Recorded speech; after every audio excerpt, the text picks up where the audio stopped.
Insect morphology की बात करेंगे अपन। इंसेक्ट मॉर्फोलॉजी में हम हर एक पार्ट को सेपरेटली स्टडी करेंगे, अलग अलग स्टडी करेंगे जिससे कंफ्यूजन ना हो। तो सबसे पहले हम स्टडी करेंगे उसकी बॉडी बॉल की, उसकी आउटर मोस्ट कवरिंग की। इंसेक्ट का जो बॉडी बॉल है, जो आउटर मोस्ट कवरिंग है, देखो कोई भी एनिमल हो सबके पास बॉडी बॉल होती है, सबके पास आउटर मोस्ट कवरिंग होती है।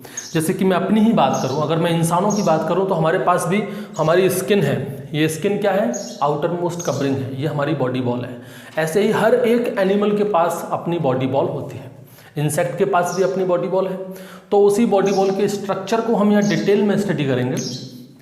ठीक, तो अपना टॉपिक है आज का बॉडी बॉल ऑफ इंसेक्ट। इस बॉडी बॉल को हम इंटेगुमेंट भी कहते हैं। ये इंटेगुमेंट शब्द आपने शायद पहले सुना हो। जब सीड डेवलपमेंट होता है, प्लांट के अंदर की बात कर रहा हूँ मैं, प्लांट के अंदर जब सीड डेवलप होता है तो सीड डेवलप कहाँ से होता है? ओव्यूल से। और एम्ब्रियोनिक स्टेज में उस ओव्यूल के ऊपर दो इंटेगुमेंट पाई जाती हैं, इनर इंटेगुमेंट और आउटर इंटेगुमेंट। और वो इनर और आउटर इंटेगुमेंट ही बाद में सीड लेयर बनाती हैं, सीड कवरिंग बनाती हैं। सबसे बेस्ट एग्जांपल मैं आपको दूं मूंगफली का। आप लोगों ने मूंगफली तो खाई होगी, तो मूंगफली में आपने देखा होगा दो कवरिंग पाई जाती हैं। एक तो सबसे ऊपर होती है उसकी हार्ड कवरिंग, उसको छीलो, उसके अंदर फिर जब मूंगफली निकलती है तो उस मूंगफली में भी फिर एक ऊपर ब्राउन कलर की पतली सी कवरिंग होती है। तो वहाँ पर दो लेयर है। तो जो ऊपर की जो हार्ड कवरिंग है वो आउटर इंटेगुमेंट से बनी होती है, और उस मूंगफली के दाने के ऊपर जो ब्राउन कलर की कवरिंग होती है वो इनर इंटेगुमेंट से बनी होती है। तो इंटेगुमेंट का मतलब सिंपल यही है कि इंटेगुमेंट इन फ्यूचर आपकी बॉडी बॉल ही बनाएगी, चाहे वो प्लांट के अंदर हो या एनिमल के अंदर हो। तो यहाँ पर हम बॉडी बॉल को इंटेगुमेंट भी कहते हैं। ठीक है, इसके अलावा इसे हम एक्सोस्केलेटन भी कहते हैं। एक्सोस्केलेटन, देखो स्केलेटन दो टाइप का होता है। कितने टाइप का? दो टाइप का। एक होता है एंडोस्केलेटन और एक होता है एक्सोस्केलेटन। एंडो और एक्सो, स्केलेटन का मतलब होता है ढांचा, शारीरिक ढांचा। हमारी बॉडी का भी स्केलेटन है, देखा होगा आप लोगों ने, डॉक्टर की क्लिनिक में टंगा रहता है उसके पोस्टर्स, हड्डियों का ढांचा, वही तो स्केलेटन है। तो देखो सबसे पहले तो शुरुआत कहाँ से होती है? स्केलेटन से। स्केलेटन के ऊपर बहुत सारा मस्कुलर अरेंजमेंट होता है, blood vessels, blood capillaries, organs, ये सारी चीज़ें उसी स्केलेटन में हम फिट कर देते हैं। फिर उस स्केलेटन को कवर किया जाता है आउटर मोस्ट कवरिंग से। तो पहले क्या होता है? स्केलेटन, फिर उस स्केलेटन के ऊपर सारा मस्कुलर अरेंजमेंट, उसमें सारे ऑर्गन्स, तो वो बन जाता है एंडोस्केलेटन। फिर उस एंडोस्केलेटन को कवर कर देते हैं एक बॉडी बॉल से, जिसे नाम दे देते हैं एक्सोस्केलेटन। इसलिए बॉडी बॉल को एक्सोस्केलेटन भी कह सकते हैं। ठीक, ये जो बॉडी बॉल होती है ये एक्टोडर्मल ओरिजिन की होती है। Ectodermal in origin. अब ये एक्टोडर्मल क्या होता है? देखो, प्लांट की बात नहीं कर रहा हूं मैं सिर्फ एनिमल की बात कर रहा हूं, क्योंकि इंसेक्ट किस में आता है? एनिमल में। तो एनिमल के अंदर एम्ब्रियोनिक स्टेज में जब किसी भी एनिमल का डेवलपमेंट होता है, जाइगोट से जब धीरे धीरे वो मल्टीप्लिकेशन होगा, एम्ब्रियो बनेगा, एम्ब्रियो एक एडल्ट में कन्वर्ट होगा, तो स्टार्टिंग में एम्ब्रियोनिक स्टेज में तीन लेयर पाई जाती है। एक होती है एंडोडर्मिक, एक होती है मीजोडर्मिक और एक होती है एक्टोडर्मिक या फिर एक्टोडर्म। ठीक है, एंडोडर्म, मीजोडर्म और एक्टोडर्म। कितनी लेयर होती हैं? तीन, एंडोडर्म, मीजोडर्म और एक्टोडर्म। तो ये जो तीन लेयर होती है ना, इन्हीं तीनों लेयर से पूरी बॉडी का डेवलपमेंट होता है। इन्हीं तीनों लेयर से डेवलपमेंट होता है। ये एंडोडर्म हो गई, सेंटर में आपकी मीजोडर्म हो गई और आउटर मोस्ट हो गई आपकी एक्टोडर्म। तो आप खुद ही बताइए कि अगर ये बॉडी बॉल बननी होगी तो किससे बनेगी? बॉडी बॉल कहाँ होती है? सबसे आउटर मोस्ट होती है। तो एम्ब्रियोनिक स्टेज में सबसे आउटर मोस्ट लेयर कौन सी है? एक्टोडर्म। तो ऑब्वियसली ये जो बॉडी बॉल है वो किससे बनेगी? एक्टोडर्म से बनेगी। इसलिए बॉडी बॉल जो है वो एक्टोडर्मल ओरिजिन की होती है। ठीक है, अब देखो ये जो बॉडी बॉल है, इंसेक्ट के अंदर जो बॉडी बॉल है, इसमें बेसिकली तीन मेम्ब्रेन होती है। ये डायग्राम मैंने पहले से बना रखा है समय की बचत करने के लिए। तो टोटल तीन लेयर होती हैं। लेबलिंग अपन अभी करेंगे बिल्कुल सिस्टमेटिक तरीके से और हर एक पॉइंट को अच्छे से पढ़ेंगे। तो टोटल तीन लेयर होती हैं। ठीक, कई किताबों में आपको दो लेयर मिल जाएंगी, अपन तीन से पढ़ लेते हैं। तीन लेयर में सबसे पहली लेयर होती है आपकी, जिसे हम कहते हैं बेसमेंट मेम्ब्रेन। क्या कहा जाता है इसे? Basement membrane. इसी बेसमेंट मेम्ब्रेन के ऊपर ये बॉडी बॉल रखी होती है। इसलिए कई किताबों के अंदर बेसमेंट मेम्ब्रेन को बॉडी बॉल का हिस्सा नहीं मानते, लेकिन कुछ किताबों में बेसमेंट मेम्ब्रेन को भी बॉडी बॉल का ही हिस्सा मानते हैं। ये ठीक वैसा ही है जैसे कि एक घर बनाने से पहले हमें उसकी नींव रखनी पड़ती है, उसका बेस तैयार करना पड़ता है। तो अब आप उस बेस को उस घर का हिस्सा मानो या ना मानो, वो आपके ऊपर है। ठीक है, सेम वही बेस का काम, जब घर बनाने के लिए जो हम नींव रखते हैं, जो बेस बनाते हैं, उस बेस का जो फंक्शन होता है ना, सेम वही फंक्शन इस बेसमेंट मेम्ब्रेन का है। ये बेसमेंट मेम्ब्रेन उसको एक आधार देती है, किसको? इस बॉडी बॉल को। ये बॉडी बॉल डायरेक्ट कांटेक्ट में होती है इस बेसमेंट मेम्ब्रेन के।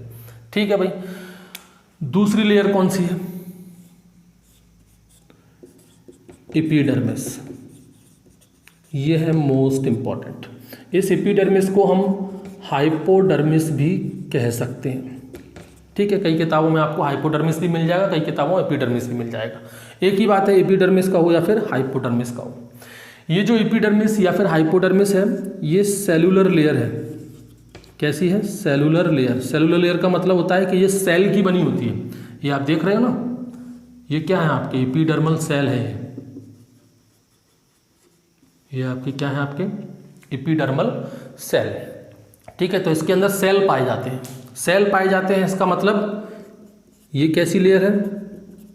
ये लिविंग लेयर है। सीधी सी बात है, जहाँ सेल होंगे वहाँ पर जीवन होगा। लिविंग लेयर है। अगर ये लिविंग लेयर है, दैट मीन्स इसके कुछ काम भी होंगे, ये कुछ फंक्शन भी करती होगी। क्या फंक्शन करती है भाई? इसका सबसे इंपॉर्टेंट फंक्शन है क्यूटिकल फॉर्मेशन, या फिर कहो क्यूटिकल सीक्रेशन।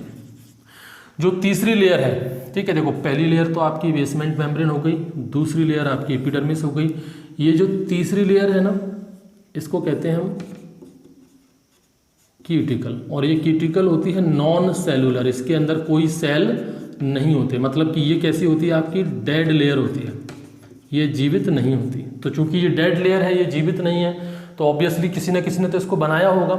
तो ये जो क्यूटिकल है, ये कहाँ से सीक्रेट होती है? इसी एपिडर्मिस या इस एपिडर्मल सेल से। तो इसका पहला काम क्या हो गया? ये तो हो गया आपकी तीसरी लेयर। ठीक है, तो इसका पहला फंक्शन क्या है? Cuticle secretion. और क्या फंक्शन है इसके? एक फंक्शन इसका ये है कि अगर ये क्यूटिकल भाई नॉन सेलुलर है, डेड लेयर है, अगर ये क्यूटिकल कभी पुरानी पड़ जाती है या डैमेज हो जाती है, तो उस डैमेज्ड और उस ओल्ड क्यूटिकल का क्या होगा? उसका डाइजेशन करना पड़ेगा, उसको वहाँ से रिमूव करना पड़ेगा और नई क्यूटिकल बनानी पड़ेगी। तो नई क्यूटिकल तो बना दोगे, लेकिन जो पुरानी क्यूटिकल है उसका क्या करोगे? उस पुरानी क्यूटिकल का डाइजेशन होगा और उसका एब्जॉर्प्शन होगा। और वो काम भी कौन करता है? एपिडर्मिस। मतलब जो ओल्ड क्यूटिकल है, उस ओल्ड क्यूटिकल का डाइजेशन और एब्जॉर्प्शन ये भी कौन करता है? एपिडर्मिस। जो पुरानी क्यूटिकल है, टूटी फूटी क्यूटिकल, उसको ठिकाने लगाने का काम भी एपिडर्मिस का ही है। इसके अलावा और क्या काम करता है? ये जो बाउंड हीलिंग होती है, अगर कभी डैमेज हो जाए, नई क्यूटिकल है भैया, अगर किसी दूसरे एपिथेलियल सेल में, सॉरी एपिडर्मल सेल में ही कोई डैमेज हो जाए, सॉरी, तो उसको बाउंड मतलब घाव भरने का जो काम है भाई, इंसेक्ट भी तो एनिमल है, इसको भी घाव लग सकते हैं, इसको भी चोट लग सकती है। तो जो चोट होगी, जो घाव होगा, उसको भरने का काम कौन करेगा? उसको हील करने का काम कौन करता है? एपिडर्मिस। ठीक है भाई, तो ये तो बात की हमने एपिडर्मिस की। अब इस एपिडर्मिस में कुछ मॉडिफिकेशन भी होते हैं, जैसे कि आप यहाँ पर देख रहे हो, ये मॉडिफाइड एपिडर्मल सेल है। क्या है ये? मॉडिफाइड है। तो एपिडर्मल सेल ही ये भी, लेकिन इनके अंदर मॉडिफिकेशन हो गया और इसका फंक्शन बदल गया है। ये है तो एपिडर्मल सेल, लेकिन ये मॉडिफाइड हो गए हैं और इनका काम बदल गया है, ये दूसरा ही फंक्शन करते हैं। जैसे कि आपके ये जो सेल आप देख रहे हो, एक सेल आप यहाँ देख रहे हो, तो ठीक है, ये आपकी एपिडर्मल सेल है। ये जो आपका एपिडर्मल सेल है, जिसमें एक लॉन्ग डक्ट गई है ऊपर जाके, जो एक शार्प पॉइंटेड एक हेयर लाइक स्ट्रक्चर बनाया है, इसको कहते हैं ट्राइकोजन सेल। क्या कहा जाता है इसको? ट्राइकोजन सेल। ठीक है, इस ट्राइकोजन सेल का काम क्या है? इसका काम क्या है भाई? देख लो, ये ट्राइकोजन सेल है, इसने क्या बनाया है? इसको बोलते हैं हम क्या? ब्रिस्टल। एक हेयर लाइक स्ट्रक्चर है। ठीक है, तो ट्राइकोजन का काम क्या होता है? It form Bristol. ठीक है भाई, तो ब्रिस्टल का काम क्या होता है? भाई ट्राइकोजन का काम है ब्रिस्टल बना दिया, तो इस ब्रिस्टल का काम क्या है? ब्रिस्टल का काम होता है सेंसरी ऑर्गन का, ये एक सेंसरी ऑर्गन का काम करती है, मतलब ये बहुत जल्दी स्टिमुलेट हो जाती है, बहुत जल्दी अपने आप को प्रिपेयर कर लेती है। इसके अंदर सेंसरी ऑर्गन्स, मतलब ये एक सेंसरी ऑर्गन का काम करती है। किसके लिए सेंसरी ऑर्गन? टच के लिए, वाइब्रेशन के लिए, किसी केमिकल के लिए। आप लोगों ने एक सबसे अच्छा एग्जांपल आप लोगों ने अपनी प्रैक्टिकल लाइफ में भी देखा होगा, जब भी हम किसी फ्लाइंग इंसेक्ट को, जैसे कि मान लो आप घर की मक्खियाँ ही देख लो, घर में हमारी जो घरेलू मक्खियाँ होती हैं, जो घनेटी मक्खियाँ होती हैं, उनको अगर हम मारने की कोशिश करें तो बड़ा मुश्किल होता है, क्योंकि जैसे ही हम उस मक्खी के पास जाते हैं वो तुरंत उड़ जाती है, भले ही कितनी भी सावधानी से क्यों ना जाए। क्यों उड़ जाती हैं? क्योंकि उनके अंदर ये bristle like, hair like structure होते हैं जो सेंसरी ऑर्गन का काम करते हैं। थोड़ा भी वाइब्रेशन उनको महसूस हुआ, तुरंत एक्टिवेट होंगे और तुरंत वहाँ से वो उड़ जाती है। जैसे ही इनके अंदर ये सेंसरी ऑर्गन एक्टिव होते हैं, ये उनके सेंट्रल नर्वस सिस्टम को इन्फॉर्म करते हैं और खतरे की घंटी बज जाती है और ये वहाँ से रफू चक्कर हो जाती है। तो ये जो ब्रिस्टल है वो सेंसरी ऑर्गन का काम करते हैं, बेसिकली आपके टच, वाइब्रेशन और केमिकल के लिए, ठीक। और ये ब्रिस्टल बनते किससे हैं? ट्राइकोजन सेल से।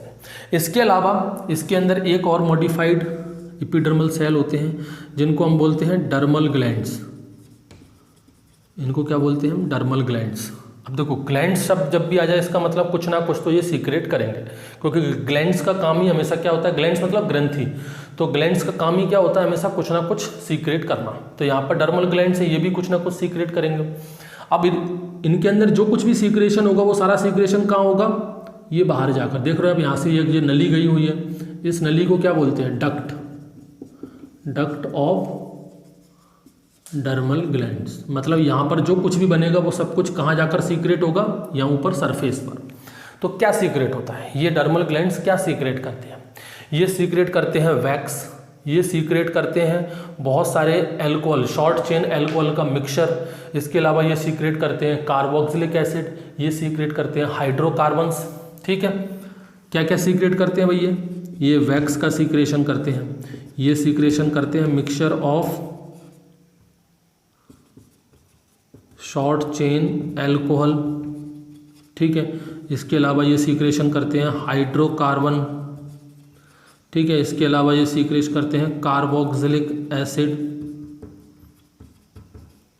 इन सब का क्या होगा भाई? क्यों सीक्रेट कर रहे हो? ठीक है, ये देखो ध्यान रखना, ये सारी जो चीज़ें हैं, ये सारी चीज़ें सीक्रेट कहाँ हो रही हैं? यहाँ, इसके ऊपर, क्योंकि इसकी जो कैनाल है, इसकी जो डक्ट है, इसकी जो नली है, वो कहाँ पर ओपन हो रही है? अपर सरफेस पर, क्यूटिकल की अपर सरफेस पर। तो ये जो चारों चीज़ें हैं, carboxylic acid, hydrocarbon, short chain alcohol के मिक्सचर, वैक्स, ये सब कहाँ सीक्रेट होंगे? इसकी अपर सरफेस पर। और ये क्या करेंगे? ये सभी लोग इस क्यूटिकल को वाटर प्रूफ बनाएंगे। इनका काम क्या होता है? क्यूटिकल को वाटर प्रूफ बनाने का, ठीक है। ये इसका फंक्शन है। तो ये तो बात की हमने कंप्लीट एपिडर्मिस की। अब आ जाओ अपनी तीसरी लेयर, और वो है cuticle. Cuticle non cellular layer है, इसके अंदर कोई सेल नहीं होते, मतलब ये डेड लेयर है। और ये डेवलप किससे हुई है? एपिडर्मिस से। जो हमने पढ़ा था ना यहाँ पर, इस एपिडर्मिस का फंक्शन क्या है? Cuticle secretion. तो क्यूटिकल इस एपिडर्मिस से ही बनती है। अब ये जो क्यूटिकल है ना, इसमें फिर से 3 लेयर होती हैं। कितनी? 3 लेयर। इसमें आप देख रहे हो ये, इसको बोलते हैं हम एंडोक्यूटिकल। ये होती है आपकी एक्सोक्यूटिकल, और ये जो अपर मोस्ट है इसको कहते हैं हम एपीक्यूटिकल, ठीक है भाई। एंडोक्यूटिकल और आपकी एक्सोक्यूटिकल, और सबसे ऊपर वाली होती है आपकी एपीक्यूटिकल। तीनों को पढ़ते हैं। देखो, एंडोक्यूटिकल आप देख सकते हो काफ़ी थिक है, ठीक है भाई, थिक है। इसके अलावा सबसे इंपॉर्टेंट पॉइंट ये है कि इस एंडोक्यूटिकल के अंदर कौन से केमिकल या कौन से कंपाउंड पाए जाते हैं, या सिंपल सी भाषा में कि एंडोक्यूटिकल किसकी बनी होती है। तो यहाँ पर 2 कंपाउंड होते हैं, एक होता है काइटिन और दूसरा होता है यहाँ पर आपका एक प्रोटीन है आपका एंथ्रोपोडिन। एंथ्रोपोडिन, ये एंथ्रोपोडिन क्या है? एक प्रोटीन है। ये प्रोटीन आपका वाटर सॉल्युबल प्रोटीन है, ठीक है। और ये अनटेन्ड है। अनटेन्ड का मतलब इसके अंदर टैनिंग नहीं होती। अभी मैं इसको समझाऊंगा टैनिंग अनटेन्ड क्या होता है, ठीक है। इसमें सबसे इंपॉर्टेंट क्या है? Cuticle, sorry chitin. अगर क्वेश्चन आपसे पूछा जाए कि काइटिन कि भाई जो इंसेक्ट की जो आपकी बॉडी वॉल होती है वो मेनली किसकी बनी होती है, तो आपका आंसर क्या होगा, काइटिन। ये काइटिन ध्यान करो, काइटिन और कहाँ पाया जाता है, फंगस के अंदर जो सेल वॉल होती है ना वो भी काइटिन की ही बनती है। फंगस के अंदर जो सेल वॉल होती है वो भी काइटिन की बनती है। बैक्टीरिया के अंदर जो सेल वॉल होती है वो पेप्टाइडोग्लाइकन की बनती है। देखो बैक्टीरिया के अंदर उसका एक रिलेशन है, बैक्टीरिया की जो सेल वॉल है ये काय की बनी होती है, आपकी म्यूरिक एसिड की या फिर पेप्टाइडोग्लाइकन की, और उस पेप्टाइडोग्लाइकन के अंदर पॉलीसैकेराइड होता है। पॉलीसैकेराइड का मतलब होता है कार्बोहाइड्रेट। तो कार्बोहाइड्रेट को पॉलीसैकेराइड कब कहेंगे, जब उस कार्बोहाइड्रेट के अंदर नंबर ऑफ शुगर यूनिट 10 से ज़्यादा हो, है ना। Carbohydrate having more than 10 number of sugar units, it is called as polysaccharide. अगर किसी कार्बोहाइड्रेट में 10 शुगर यूनिट से ज़्यादा हैं तो उसे पॉलीसैकेराइड कहा जाता है। 2 से लेकर 10 तक के बीच में है तो उसे ओलिगोसैकेराइड कहा जाता है, और 1 है तो उसे मोनोसैकेराइड कहा जाता है। ठीक है, तो इस बैक्टीरिया सेल की जो आपका जो पेप्टाइडोग्लाइकन होता है, इस पेप्टाइडोग्लाइकन के अंदर क्या होते हैं आपके पॉलीसैकेराइड। ठीक है, और इस पॉलीसैकेराइड में नाइट्रोजन भी प्रेजेंट होता है, मतलब ये नाइट्रोजिनस पॉलीसैकेराइड होते हैं। और सबसे इंपॉर्टेंट यहाँ पर 2 टाइप के पॉलीसैकेराइड पाए जाते हैं, एक होता है NAG नाग और दूसरा होता है NAM नाम। नाग का मतलब होता है N एसिटाइल ग्लूकोसामाइन, ध्यान रखना है इसका भी इससे रिलेशन है। एक होता है N एसिटाइल ग्लूकोसामाइन और एक होता है N acetyl muramic acid. Bacteria की पेप्टाइडोग्लाइकन में 2 नाइट्रोजन कंटेनिंग पॉलीसैकेराइड होते हैं, ऐसे कार्बोहाइड्रेट जिसमें नाइट्रोजन भी हो, जो उन्हें कहते हैं नाइट्रोजनस पॉलीसैकेराइड। और वे 2 नाइट्रोजनस पॉलीसैकेराइड कौन से हैं, नाग और नाम। N एसिटाइल ग्लूकोसामाइन और इसको बोलते हैं N एसिटाइल म्यूरेमिक एसिड। ये जो नाग है ना N एसिटाइल ग्लूकोसामाइन, यही नाग पाया जाता है इस काइटिन के अंदर। ठीक है, ये डिफरेंस भी ये मैंने आपको इसलिए बताया क्योंकि पेप्टाइडोग्लाइकन और काइटिन दोनों के बीच में आपको डिफरेंस भी पता चल गया। काइटिन भी एक नाइट्रोजनस कंटेनिंग पॉलीसैकेराइड का ही बना होता है, बस यहाँ पर सिर्फ एक ही होता है, वो है N एसिटाइल ग्लूकोसामाइन। इसका फुल फॉर्म लिख लो भले ही, N एसिटाइल ग्लूकोसामाइन। ठीक है, जबकि पेप्टाइडोग्लाइकन के अंदर N एसिटाइल ग्लूकोसामाइन के अलावा N एसिटाइल म्यूरेमिक एसिड भी होता है। ठीक है, ये काइटिन आपका फंगस के अंदर भी पाया जाता है। तो ये तो बात की हमने एंडोक्यूटिकल की। ठीक, अब आ जाओ एक्सोक्यूटिकल। इस एक्सोक्यूटिकल को देखें तो ये भी कैसा है आपका, थिक है, और एंडोक्यूटिकल से ज़्यादा थिक है। इस एक्सोक्यूटिकल के अंदर भी मेन काइटिन ही होता है। ठीक है, इसके अलावा यहाँ पर होता है स्क्लेरोटिन। ये स्क्लेरोटिन इंपॉर्टेंट है, ये स्क्लेरोटिन भी एक प्रोटीन ही है और ये वाटर इनसॉल्युबल प्रोटीन है। ध्यान रखना, यहाँ पर ये जो एंथ्रोपोडिन था वो वाटर सॉल्युबल था, जबकि स्क्लेरोटिन वाटर इनसॉल्युबल है और ये टेंड होता है। अब आ जाओ टेंड और अनटेंड। अभी मैंने बताया था ना टेंड और अनटेंड। टेंड और अनटेंड क्या होता है, इसका भी प्रैक्टिकली आपने देखा होगा, आप लोगों के साथ हुआ भी होगा। जब हम लोग ज़्यादा धूप में बाहर निकलते हैं, ज़्यादा धूप में हार्ड वर्क करते हैं, जैसे अपने किसान भाई धूप में हार्ड वर्क करते हैं, हमारे मजदूर भाई वो भी धूप में हार्ड वर्क करते हैं, तो आपने देखा होगा कि उनकी जो स्किन होती है वो एकदम डार्क पड़ जाती है, टैनिंग हो जाती है। लड़कियां बोलती हैं ना, अरे मेरी स्किन टैंड हो गई, टैनिंग हो गई मुझे। तो टैनिंग का मतलब होता है कि स्किन जल जाना। स्किन का जलना मतलब वो ब्लैक कलर की हो जाती है, उसका कलर चेंज हो जाता है, डार्क कलर की हो जाती है। और टैनिंग से क्या फंक्शन होता है, टैनिंग का एक बेनिफिट क्या है, स्किन तो जल गई, ठीक है, ये तो डिसएडवांटेज हो गया, बेकार, बस सूरत लगेंगे फिर हम जली हुई स्किन के साथ। लेकिन उसका फ़ायदा ये है कि हमारी जो स्किन होती है वो मजबूत हो जाती है, सख्त हो जाती है। जैसे कि अफ्रीकन कंट्रीज़ में सभी की स्किन कैसी होती है, टेंड होती है, डार्क कलर की होती है, और उनकी जो स्किन होती है वो कैसी होती है, रफ होती है, रिजिड होती है।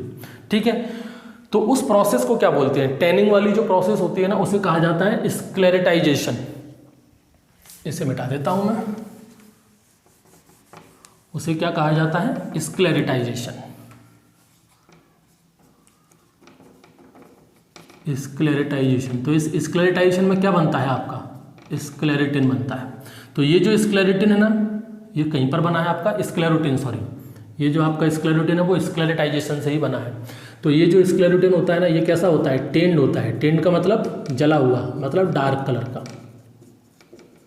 इसीलिए अपनी जो एक्सोक्यूटिकल होती है वो डार्क कलर की होती है, और इसी वजह से हमने देखा होगा ऑलमोस्ट हमारे जितने भी इंसेक्ट होते हैं उनकी जो सरफेस होती है, उनकी जो बॉडी वॉल होती है वो हमेशा आपको डार्क कलर की मिलती है। उसका कारण होता है ये एक्सोक्यूटिकल, क्योंकि एक्सोक्यूटिकल में स्क्लेरेटाइजेशन होता है जिसकी वजह से स्क्लेरोटिन बनता है। एक्सोक्यूटिकल में काइटिन तो होता ही है, ये सेम यही काइटिन है, ठीक है। इसके साथ साथ स्क्लेरोटिन भी होता है। स्क्लेरोटिन एक प्रोटीन है जो कि वाटर इनसॉल्युबल है, साथ में टेंड होता है। तो आप समझ गए टेंड और अनटेंड का मतलब क्या होता है। अनटेंड मतलब इस पर धूप का, लाइट का कोई असर नहीं पड़ेगा। ये वाली जो लेयर होती है वो एंडोक्यूटिकल, ये कलरलेस होती है। ये कैसी होती है, कलरलेस, क्योंकि इसमें टैनिंग नहीं होती, जबकि एक्सोक्यूटिकल में टैनिंग हो जाती है, ठीक। अब आ जाओ तीसरी लेयर, जो सबसे आउटर मोस्ट लेयर है क्यूटिकल की, जिसे कहा जाता है एपीक्यूटिकल। ये थिन होती है, आप देख रहे हो। लेकिन अगर इस एपीक्यूटिकल को मैं और जूम कर दूं, अगर मैं इसको थोड़ा सा जूम करके देखूं तो इसमें भी 4 लेयर है। इस एपीक्यूटिकल में दिखने में थिन है, लेकिन इसके अंदर भी 4 लेयर है। वो 4 लेयर कौन कौन सी है, देखो इसके अंदर टोटल कितनी लेयर है, 4 लेयर। इस 4 में से जो सबसे इनर है इसको बोलते हैं इनर एपीक्यूटिकल। बस नाम सुन लो, बाकी का कुछ काम नहीं है यहाँ पर। इनर एपीक्यूटिकल, इनर एपीक्यूटिकल के बाद पाई जाती है आपकी आउटर एपीक्यूटिकल। इस आउटर एपीक्यूटिकल के ऊपर पाई जाती है आपकी वैक्स लेयर, ठीक है। ये वैक्स लेयर यहीं से डेवलप हुई है, और इस वैक्स लेयर को कवर करने के लिए सबसे ऊपर पाई जाती है आपकी सीमेंट लेयर। बस इतना याद रखना है, ठीक है। इस एपीक्यूटिकल में ही फर्दर फिर 4 लेयर होती हैं। है तो ये थिन, लेकिन उसको और जूम करोगे तो उसमें भी 4 लेयर होती हैं। Inner epicuticle, outer epicuticle, wax layer and then cement layer. तो ये तो बात हो गई हमारी इंसेक्ट की बॉडी वॉल की। यहाँ से कई बार क्वेश्चंस बन जाते हैं। कोई कन्फ्यूज़न हो, कोई प्रॉब्लम हो तो आप कमेंट बॉक्स में मुझसे पूछ सकते हैं। कुछ अगर छूट गया हो तो उस बारे में भी हम चर्चा कर सकते हैं, ठीक है।